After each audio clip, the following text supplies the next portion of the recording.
तो प्यारे छात्रों, आज के इस वीडियो में हम क्लास नाइन्थ का आपका बिहार बोर्ड का क्लास नाइन्थ का आपका ज्योग्राफी बुक, जिसका बुक का आपका नाम है भारत भूमि एवं लोग, इंग्लिश में हम इसको ज्योग्राफी बोलते हैं, ठीक है। और इसमें हम इसका पढ़ रहे हैं चैप्टर नंबर 7, और चैप्टर नंबर 7 जिसका नाम है भारत के पड़ोसी देश, और इसका 2 नंबर चैप्टर है भूटान, भारत के पड़ोसी देश भूटान के बारे में हम इसमें आपको बताएंगे, थ्योरी के बाद आपका प्रश्न उत्तर, ठीक है। तो अंत तक आप लोग बने रहें, वीडियो को लाइक करके सब्सक्राइब कर लीजिए और प्ले लिस्ट में जाइए, आप ही के क्लास के बहुत सारी वीडियोस आपको मिलेंगे। तो चलिए शुरू कर दीजिएगा, भूटान के बारे में समझते हैं। देखिए, भूटान भारत का पड़ोसी देश है। पड़ोसी मतलब बगल में स्थित है। यह पूर्वी हिमालय के मध्य अवस्थित है, पूर्वी हिमालय के मध्य। भूटान 26 डिग्री 45 मिनट एवं 23 डिग्री 20 मिनट उत्तरी अक्षांश तथा 89 डिग्री 45 मिनट एवं 92 डिग्री 05 मिनट पूर्वी देशांतर के मध्य स्थित है। तो ये इसकी स्थिति है, अक्षांशीय स्थिति, ठीक है। भूटान का क्षेत्रफल 46,500 वर्ग किलोमीटर है। भूटान का क्षेत्रफल 46,500 वर्ग किलोमीटर है। इसके उत्तर में चीन, भूटान का आपका चौहद्दी हो गया है। भूटान के उत्तर में चीन, पूर्व में अरुणाचल प्रदेश और दक्षिण में असम तथा पश्चिम में सिक्किम स्थित है। भूटान के उत्तर में चीन, पूर्व में अरुणाचल प्रदेश और दक्षिण में असम तथा पश्चिम में सिक्किम स्थित है। इसकी राजधानी थिम्पू है। भूटान की राजधानी थिम्पू है। आप क्लास 8 का अगर इंग्लिश बुक पढ़ते होंगे या हमारे वीडियो को आप देखे होंगे तो आपको बताए थे, उसमें भूटान के बारे में दी गई है, ठीक है। भूटान के दक्षिणी किनारे पर स्थित 16 किलोमीटर चौड़ी पट्टी को द्वार कहते हैं। देखिए, भूटान के दक्षिणी किनारे पर 16 किलोमीटर चौड़ी पट्टी है जिसको द्वार कहा जाता है। भूटान में हिमालय पर्वतों की सर्वाधिक ऊंचाई 7574 मीटर है, 7574 मीटर है। भूटान की जलवायु मानसूनी है। औसत तापमान 40 सेंटीमीटर से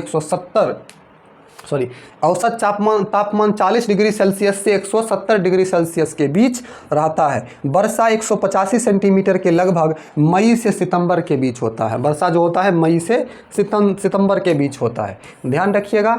अगला पॉइंट हमारा है, ध्यान दीजिएगा कि वार्षिक वर्षा का औसत वार्षिक सालाना वर्षा लगभग में 250 सेंटीमीटर, और मैदानी भाग की जो जलवायु है, जहाँ पर समतल जमीन है, वहाँ की जलवायु उष्ण कटिबंधनीय है, मतलब गर्म जलवायु है।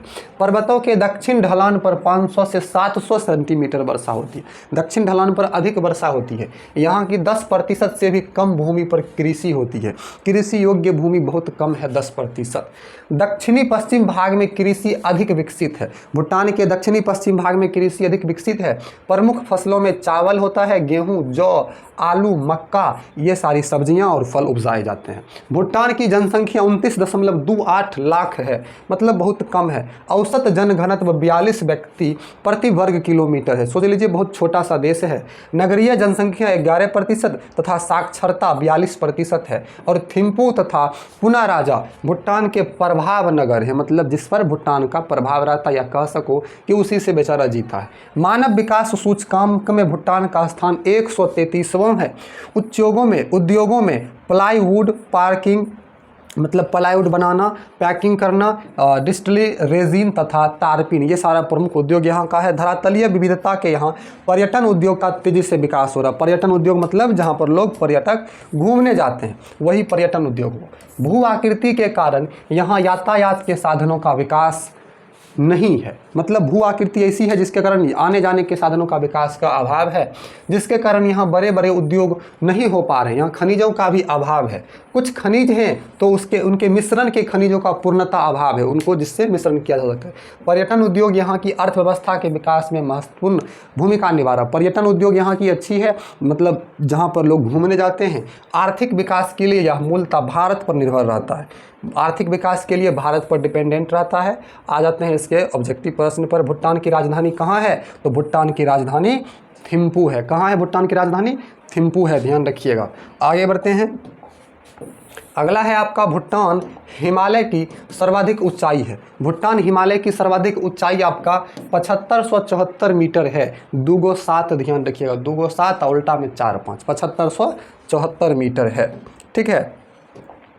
चलिए, भूटान में औसत वार्षिक वर्षा कितना होता है? तो आपको बताए थे भूटान में औसत वार्षिक वर्षा 250 सेंटीमीटर होता है। 250 सेंटीमीटर औसत वार्षिक वर्षा होता है।